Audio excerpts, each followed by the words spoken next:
In the 1960s, express trains still played a major role among the prestigious trains of JNR, rapidly replacing the express trains with passenger cars. Express trains using EMUs and DMUs became the main players, pushing passenger cars to night express services, making EMUs and DMUs the stars of daytime high-speed express trains. After the timetable revision known as Jan Santo, the 120 km/h operation of limited express trains on the main strengthened lines was realized, and accordingly, the express trains also improved their speed to 110 km/h. However, only EMUs benefited from this improvement. Passenger cars and even DMUs were limited to a maximum of 95 km/h. New passenger cars were introduced that supported 110 km/h operation, but opportunities to utilize this capability were rare, and there were no locomotives capable of achieving 110 km/h in non-electrified areas. Was there ever a chance for DMU express trains to operate at 110 km/h? In reality, with the rapid reduction of express trains in the 1970s and the financial difficulties of JNR itself, such demands were not viable. This time, let's fantasize about this. The concept of speeding up DMU trains dates back to the pre-war period, with the prototype and test operations of electric DMUs, and further developments including the concept of super express operations between Osaka and Nagoya. After the war, with the rapid development of hydraulic DMUs, a high-speed semi-express network using Keiha 55s expanded nationwide, demonstrating the power of DMUs. While DMUs showed overwhelming superiority over steam locomotive-hauled trains, their presence in terms of speed diminished in the face of rapidly developing EMUs. For a while, both DMUs and EMUs had the same maximum speed of 95 km/h. At that time, non-air-conditioned DMUs, with lighter axle loads compared to EMUs, had looser curve restrictions depending on the line shape, giving them an advantage over EMUs. Additionally, resistance-controlled EMUs at that time could not continuously operate with resistance inserted, leading to a weakness in maintaining continuous operation at a constant speed. Therefore, on sections with speed restrictions due to curves combined with uphill gradients, it was necessary to repeat notching in and out to control the speed. This led to a sawtooth pattern on the operational speed curve, known as sawtooth operation, contrasting with DMUs, which could maintain a constant speed due to engine torque control via fuel injection.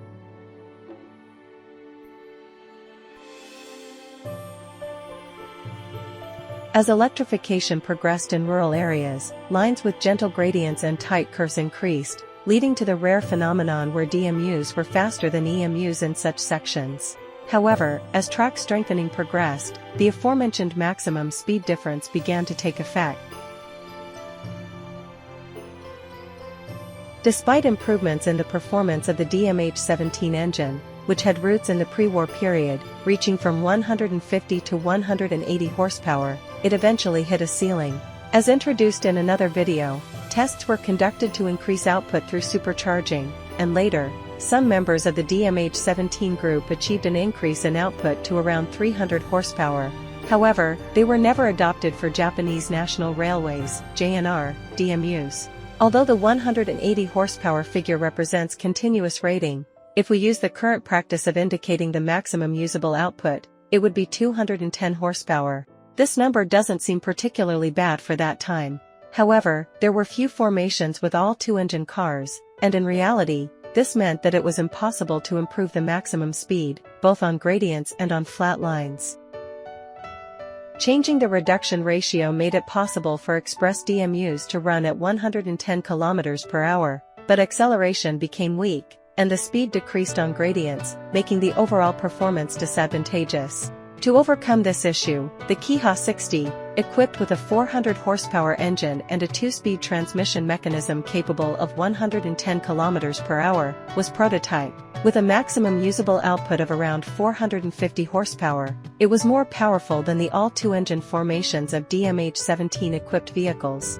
Thanks to the two-speed transmission mechanism, it was capable of 110 km/h operation without reducing acceleration performance, but it was never put into practical use. After these developments, the Keiha 58 and 28 were mass-produced in earnest, and the potential for performance improvement temporarily ceased. Nevertheless, the express DMUs represented by the Keiha 58, along with limited express DMUs, can be said to have been a great success, truly becoming the key players in expanding the network of express trains nationwide. As express trains became more common, the desire for speed increased once again. The new Series 500 horsepower engine was developed as a solution. The maximum usable output reached 590 horsepower, achieving 1.4 times the output of vehicles equipped with two DMH-17 engines. The prototypes introduced were the Kiha 90 and Kiha 91. The Kiha 90, equipped with an intercooler and a high-performance engine rated at 300 horsepower with half the number of cylinders, was not adopted as 300 horsepower was considered a halfway measure. These prototypes were intended for express use, but the main focus was on limited express operation, capable of 120 km per hour operation, rivaling limited express EMUs. With a body for express use, the design speed was the same as for limited express trains, leaping past the express maximum speed of 110 km per hour. However, while the limited express version proceeded to mass production as the 181 series, no high-speed limited express version was created. During test runs, 120 km per hour operation was conducted on lines such as the Tohoku Main Line. However, as a service train, the Kiha 91 operated on the Chua West Line and the Takayama Line, with the maximum speed remaining at 95 km per hour. Among these tests, there was an occasion when the Kiha 91 operated at 120 km per hour on the Chua West Line. The details are in another video, but at that time, a speed increase for the 181 series limited express Shinano was planned, with the maximum speed raised to 120 km per hour on some sections and the potential for improving curve passing speeds examined by actually running the train and investigating the burden on the track. When Shinano debuted, there were no spare cars available. Therefore, the test formation was an unusual combination of Kiha 181 and Kiha 91. Although running tests were repeatedly conducted with this formation at a maximum speed of 120 km per hour and a 20 km per hour increase in curve passing speed, it was not realized due to the increased costs of track improvements outweighing the benefits. While mass production of the new series of limited express DMUs was expected, the high-speed DMUs for limited express did not come to fruition due to issues such as the reliability of the DML-30 engine. The only mass-produced limited express EMU with 590 horsepower was the Kiha 65, and since the goal was to air-condition the existing cars, the maximum speed was naturally designed to be 95 km per hour. Around this time, the significance of limited express began to gradually diminish, and electrification progressed rapidly. DMUs were gradually pushed out to the countryside, where high-speed operation was no longer necessary.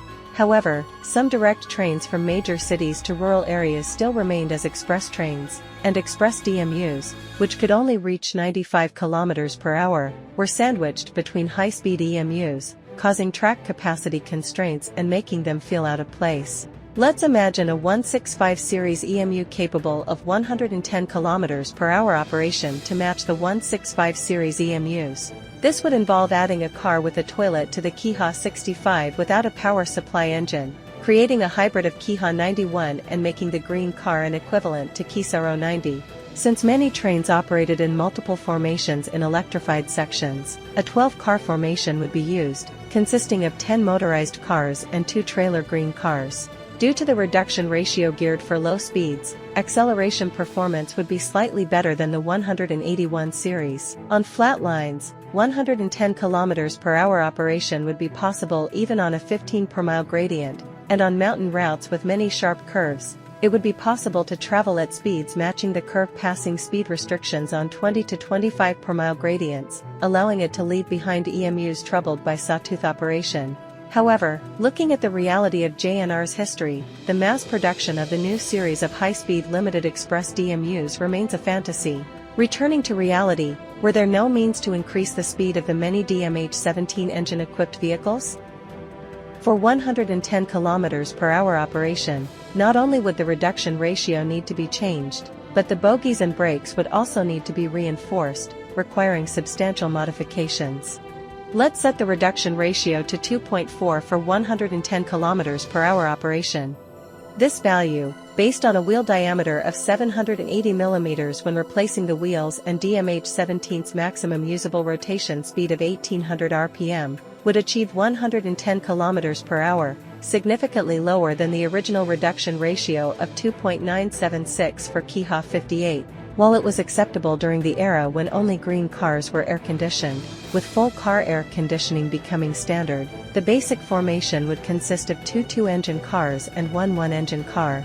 Although 110 km/h operation is possible, acceleration performance significantly decreases, resembling the performance of passenger limited express trains hauled by EF65, making it difficult to operate express trains with many stops on gradient lines. Incidentally, the reduction ratio of 2.976 meant that to achieve 95 km/h, the engine had to run at about 1920 rpm, assuming use above the rated rotation speed. This may have stemmed from the desire to improve acceleration at the expense of some overspeeding, since high-speed operation was rarely needed. In the Kiha 82, this was corrected, and the reduction ratio was changed to a suitable one for 100 km/h operation, resulting in a decrease in acceleration performance. The acceleration curve for an all-two-engine car formation capable of 110 km/h operation would be as follows. Compared to 95 km/h operation, the balancing speed on gradients would be disadvantageous, especially on gentle gradients, having a significant impact. Let's try running from Osaka to Nimi, assuming travel via the Kishin line from Himeji. The stops will be based on the express stops at that time.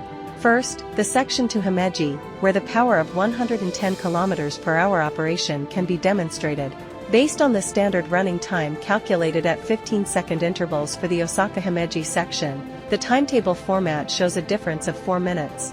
Although it lags behind existing vehicles in acceleration, the effect of 110 km/h operation is strongly apparent. On the other hand, from Himeji, the track condition deteriorates rapidly with sharp curves, frequent acceleration and deceleration when passing stations, and some ups and downs, making acceleration performance crucial in this section. The high maximum operating speed does not become an advantage, and the difference in acceleration performance and balancing speed on gradients leads to the 110 km/h compatible formation being 1 minute slower in the timetable format. Here, we rely on the DMUs with gas turbine assist introduced in another video. JNR, troubled by the speed reduction of DMUs on gradient lines, considered this as a solution in the real world. Let's imagine using this for a high-speed limited express boost. The direct drive gas turbine train starting from an engine stall state causes high noise at startup. To reduce station noise, the engine would need to be stopped at the station and started after departing. As introduced in another video, with gas turbine boost, DMH-17 DMUs behave like different vehicles even on gradient lines. Changing the reduction ratio to 110 km/h compatible, with complete air conditioning, 110 km/h operation would be comfortable. Performance compared to DML-30 engine formations would drop, but the running time difference would be minimal. Even with a 12-car formation, adding only 2 expensive gas turbine cars, factoring in modification costs for old DMUs and increased fuel consumption, might have been more cost-effective than replacing them with the new series DMUs. However, in reality, the period around the complete timetable revision in Showa 43, known as Jansantu, was the peak for JNR conventional lines. After that, rapid automobile proliferation and road development resulted in the loss of railway superiority. Moreover, the extension of the Shinkansen, JNR's major revenue source, worsened the parallel conventional lines balance sheet, becoming a burden on JNR management. Despite such circumstances, labor management conflict, successive fare increases, and service decline led to customer loss and growing deficits. The aging limited express DMUs of the Kiha 58 generation, which were in large numbers, needed replacements, and the development of cost-effective vehicles for manufacturing and operation, prioritizing cost over performance, was considered. A lightweight stainless steel-bodied express DMU with around 300 horsepower engines was proposed. Naturally, under such circumstances, 110 km/h express DMUs were not conceivable. However, to recover declining passenger revenue, JNR shifted express to limited express, resulting in de facto fare increases without needing parliamentary approval. Thus, express trains drastically reduced, diminishing the significance of express vehicles, rapidly converting DMUs and EMUs to rapid and local services. Although the development of express DMUs ceased, the concept was carried forward into vehicles like the Kiha 185, considered lightweight limited express DMUs. The era of JNR was characterized by a clear distinction between the operating roles of limited express, and local trains, with each type supported by specific rolling stock operating in long consists across various regions. It was a time marked by operational inefficiencies and diversity.